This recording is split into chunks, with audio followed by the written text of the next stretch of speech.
The steering of a Tadpole Trike can be made simple.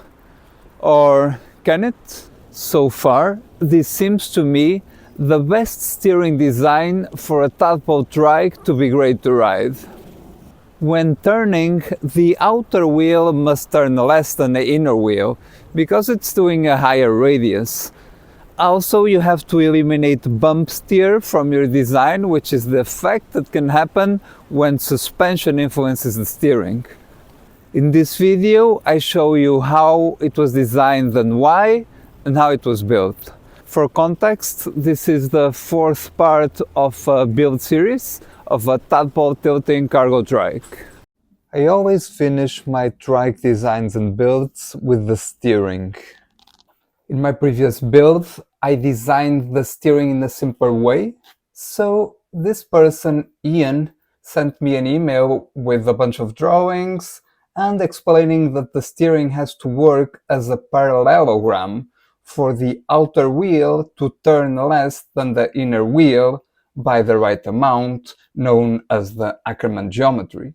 So I also designed it like that, and it seems to work great. Thanks, Ian. First, I built this part, which will be fixed to the frame and is the reference for the parallelogram to move. You're welcome to get the drawings from my website if you're interested.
And for the first time we have the parallelogram working and connected to the steering bar. But I noticed that there is a problem, that it kind of jiggles in a way that it shouldn't. So I'm gonna put a bearing on one side so it only moves on one direction. And I tested, it seems to be working, but I have another bearing just for reducing the twists, and it looks really good. So I do the same on the other side, and now it's super rigid and working as I intended. So yeah, that's moving as I want and connected to the steering bar. Looking very good. I want to say thank you to JLC 3DP for offering the steering pulleys and being a supporter of this project. They work as designed and they have a really good finish, and they do not corrode. I didn't paint them or use any protection.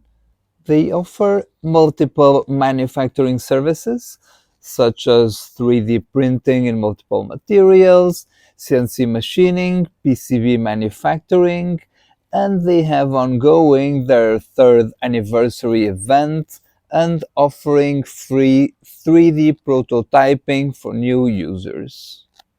Please use the affiliate link in the description to get a discount and support this channel. Thank you, JLC 3DP. Was feeling so confident about the steering, I decided to celebrate by installing the drive unit and the wheel.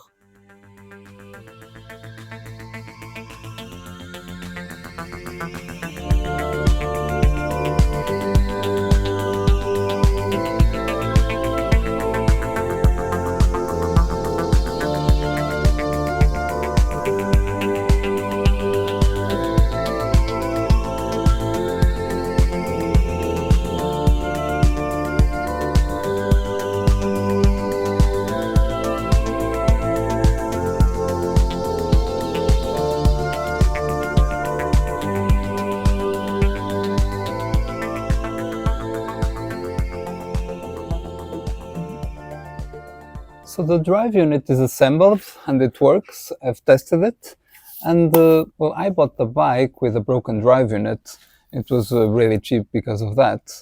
And the person selling me the bike, he said, "Well, I have this old drive unit. If you want, you can take it for free, and maybe you'll find there the parts that you need to fix the new drive unit, also broken."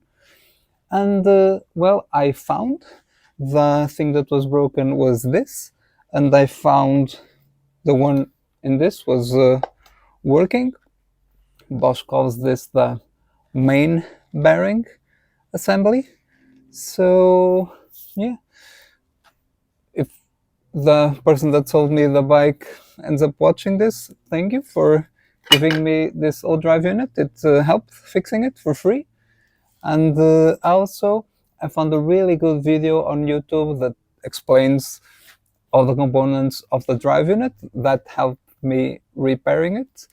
So I link this really good video in the description. Let's continue. So now let's make these brackets that are used to connect the knuckle to the steering parallelogram. To know where to connect and comply with the Ackerman geometry, you draw a line from the center of the turning pivot to the center of the rear wheel, and then you make the connection anywhere on that line, and that fulfills the Ackerman geometry.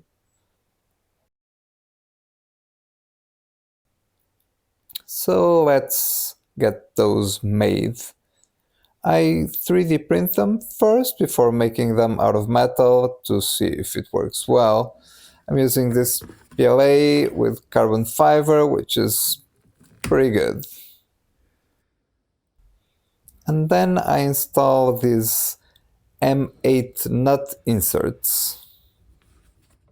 Goes right over there.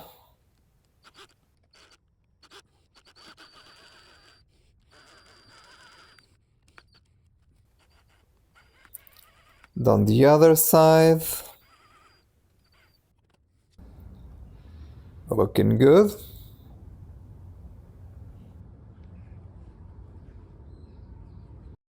Well, it's time to make the last bit, the connections.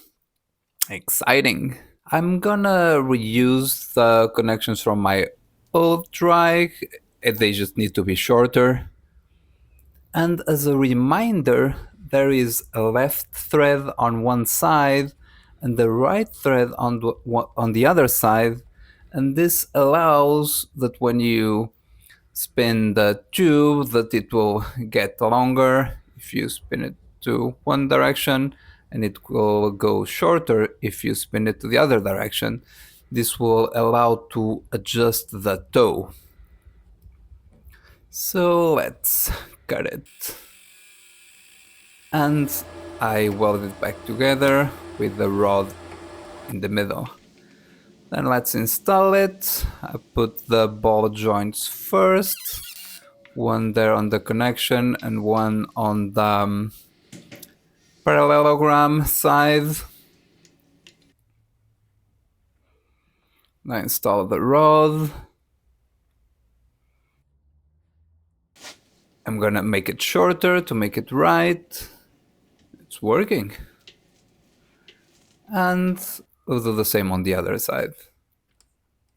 Yeah, some final tuning and it's done. Look at that.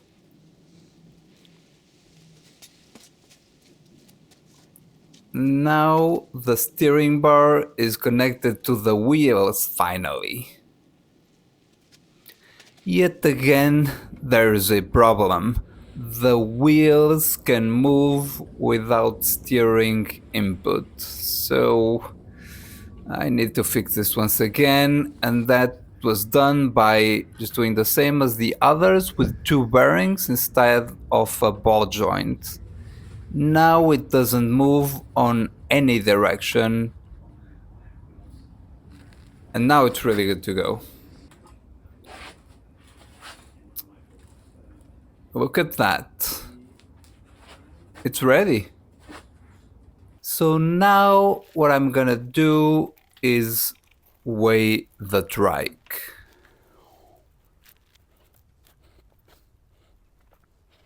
So 32 kilos all in. Sounds alright. Let's go for a ride.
All right, that was fun. I'm happy. Everything is working very well. I'm afraid that something breaks because there are a few temporary components like the brackets for the knuckles, and yeah, of course, the parallelogram itself has a little bit of flex in the components there, like in the threaded rods. But I'm super happy with cable steering and everything else. When I do some rough riding, it's very tight. There's no components banging against each other. It's all, and I'm super happy with the motor. It's quiet and the control is great. You know, when you apply torque, it goes more. It's like you're a very strong person. So for the next one, I finished the steering with the components that are not temporary and the brackets all made of metal, and all the tests and what is good and bad about this design. So thanks, see you next time.